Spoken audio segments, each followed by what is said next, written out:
वापस लौटे हैं संजय सिंह और सौरभ भारद्वाज। सीएम हाउस के बाहर धरने पर बैठे थे दोनों नेता। पुलिस ने आप नेताओं को सीएम हाउस के अंदर जाने से रोक दिया। पुलिस के रोकने के बाद धरने पर बैठ गए थे। मीडिया को लेकर सीएम हाउस दिखाने के लिए पहुंचे थे संजय सिंह और सौरभ भारद्वाज।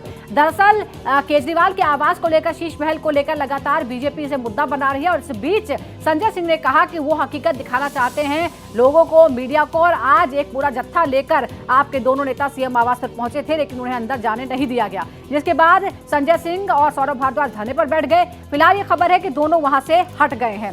आपके नेता दिल्ली का सीएम आवास दिखाने के लिए लेकर गए थे, क्योंकि सीएम आवास लगातार सुर्खियों में बना हुआ है। तमाम नेताओं से लेकर प्रधानमंत्री तक इस आवास का जिक्र कर चुके हैं और आम आदमी पार्टी का ये कहना है कि बातों को बढ़ा चढ़कर पेश किया जा रहा है। जबकि दिल्ली बीजेपी ने बाकायदा इससे जुड़ा हुआ एक वीडियो जारी किया है, जिसमें बताया गया है कि बंगला अंदर से कैसा है, सोने की परत वाले कमोड लगे हुए हैं, लग्जरी गाड़ियां हैं और किस तरह का फिजूल खर्च, विलासिता का खर्च किया गया है। तस्वीरें हम आपको दिखा रहे हैं। पुलिस के साथ नोकझोंक भी यहां पर हुई है। दोनों तरफ से देखिए, उस तरफ बैरिकेड लगाकर पुलिस ने रोक दिया था। मीडिया को लेकर पहुंचे थे संजय सिंह और सौरभ भारद्वाज। टॉयलेट सोने के हैं, हमने तो देखे नहीं, हमने तो इस्तेमाल भी किए, मगर अगर हैं तो ढूंढा जाए, आपके साथ ढूंढा जाए। कहा जा रहा है, भारतीय जनता पार्टी द्वारा आरोप है 33 करोड़ रुपए का मुख्यमंत्री आवास बना। चलिए, आपकी बात ऊपर की हमने, पब्लिक को दिखाएंगे और पब्लिक खुद तय कर ले कि अगर आवास और निवास पर ही वोट डालना है दिल्ली का, तो दोनों के आवास निवास दिखा दिए जाएं और पब्लिक उसी के ऊपर वोट डाल ले। हम तो चाह रहे थे कि बिजली पे, पानी पे, शिक्षा पे, स्वास्थ्य पे 2100 रुपए, महिलाओं पे, सीनियर सिटीजन के इलाज पे, पुजारियों के 18,000 रुपए पे चुनाव हो। भारतीय जनता पार्टी कह रही नहीं, मुख्यमंत्री के निवास पे चुनाव होना चाहिए। तो आवास में आखिर क्या है? शीश महल को लेकर लगातार चर्चाएं होती रही हैं, अलग अलग तरह के बिल सामने आए हैं। सीएजी की रिपोर्ट में भी हवाला दिया गया है कि किस तरह से एक्स्ट्रा खर्चा किया गया है। और आज दोनों नेता मीडिया को लेकर यहां पहुंचे, लेकिन अंदर जाने नहीं दिया गया और उसके बाद धरने पर बैठ गए हैं। आदित्य द्विवेदी हमारे संवाददाता हमारे साथ जुड़ गए हैं। आदित्य, अभी क्या चल रहा है? संजय सिंह और सौरभ भारद्वाज पहुंचे थे मीडिया को लेकर, अंदर उन्हें जाने नहीं दिया गया, धरने पर बैठे। फिलहाल क्या है, सीएम आवास पर क्या चल रहा है, क्या हलचल है? जी बिल्कुल सुजाता, हम इस समय सीमा आवास के बाहर ही हैं और यहाँ पर अभी भी बैरिकेड्स लगे हुए हैं। भारी पुलिस फोर्स है, अर्धसैनिक बल तैनात कर दिए गए हैं।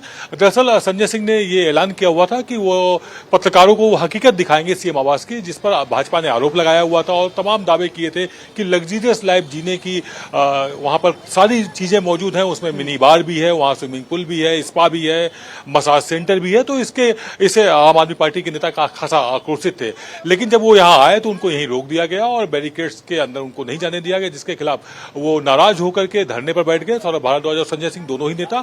उसके बाद उन्हें लगा कि उन्हें किसी भी सूरत में अंदर नहीं जाने दिया जाएगा, तो यहां से उठ करके चले गए हैं और उनका ये कहकर गए हैं मीडिया को कि अब वो प्रधानमंत्री आवास जा रहे हैं, वहां पर धरने पर बैठेंगे और वहां देखेंगे कि 27,000 करोड़ 2,700 करोड़ रुपए वहां खर्च किए गए। इनका अपना ये दावा है और यहाँ तो मात्र 33 करोड़ का ही आरोप भाजपा लगा रही है। जी, लेकिन आदित्य, आखिर सीएम आवास के अंदर जाने से रोकने की वजह क्या है? सीएम आवास है, क्या सीएम ने इस बात की परमिशन दी कि अंदर आ सकते हैं? क्या मीडिया को रोक है? पुलिस ने आखिर क्या कहकर रोका दोनों को? क्योंकि एक जो है वो मंत्री हैं दिल्ली सरकार में और एक सांसद है राज्यसभा के।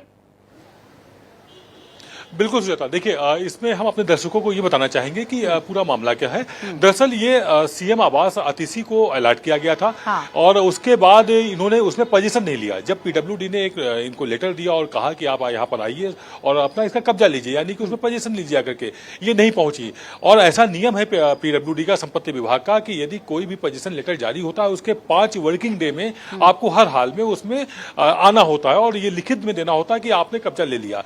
पीडब्ल्यूडी का ये कहना है कि इन्होंने कई बार लेटर लिखे गए विभाग के द्वारा, लेकिन अतिथि वहां नहीं पहुंची। इसके बाद उनको 2 आवास और देने की बात कही गई, लेकिन उस पर भी उन्होंने कोई रिस्पांस नहीं दिया। तो उसके बाद पीडब्ल्यूडी ने स्वतः जो पहले आवंटन हुआ था वो स्वतः रद्द हो गया है और उसको कब्जे में ले लिया है। पीडब्ल्यूडी ने और भी पॉइंट्स दिए हुए हैं कि चूंकि सीबीआई जांच, कैग जांच और विजिलेंस की जांच चल रही है, यहाँ पर जो भी रंग रोगन हुआ है, जो करोड़ों रुपए खर्च हुए हैं, इसलिए वहां पर अब किसी तरह की कोई छेड़खानी ना हो, इसके लिए भी पीडब्ल्यूडी उसमें निगरानी रख रहा है। और जो एजेंसियां जांच कर रही हैं वो समय समय पर यहाँ आती रहती हैं, वो निरीक्षण करती हैं कि क्वालिटी और जो पैसा खर्च हुआ है सरकारी, वो आपस में मेल खा रहे हैं या नहीं। जी, लेकिन आदित्य, पहले जो वीडियो बनाया है जिसका प्रचार बीजेपी कर रही है, वो वीडियो फिर कैसे बना? देखिए, जब अरविंद केजरीवाल ने इस्तीफा दिया और उसके बाद आतिशी को जब ये मुख्यमंत्री आवास मिलना था, उसमें आम आदमी पार्टी के नेताओं के द्वारा यानी मुख्यमंत्री के द्वारा थोड़ा हिलावाली हुई। ये बात है 7 अक्टूबर की, जब उनको अलर्ट दिया गया था। उसका 9 अक्टूबर को उनका सामान हटा दिया गया था। इसी बीच उसके वीडियो बनाए गए थे, चूंकि उसमें कैग, सीबीआई और विजिलेंस तीनों जांच कर रही हैं, तो इस लिहाज से ये वीडियो बनाया गया था। तय बात है कहीं ना जाहिर तौर पर कहीं पूरा सियासी ड्रामा रचा गया है बीजेपी की तरफ से और आम आदमी पार्टी की तरफ से भी, और दोनों ही अब एक दूसरे को अलग अलग मुद्दों पर घेरने की कोशिश कर रहे हैं। और अब केंद्र में आ गया है दिल्ली का सीएम आवास, जिसे शीश महल का नाम दिया गया है। बहुत बहुत शुक्रिया आदित्य, और आप नजर बना के रखिए, हम फिर आपके पास लौटेंगे।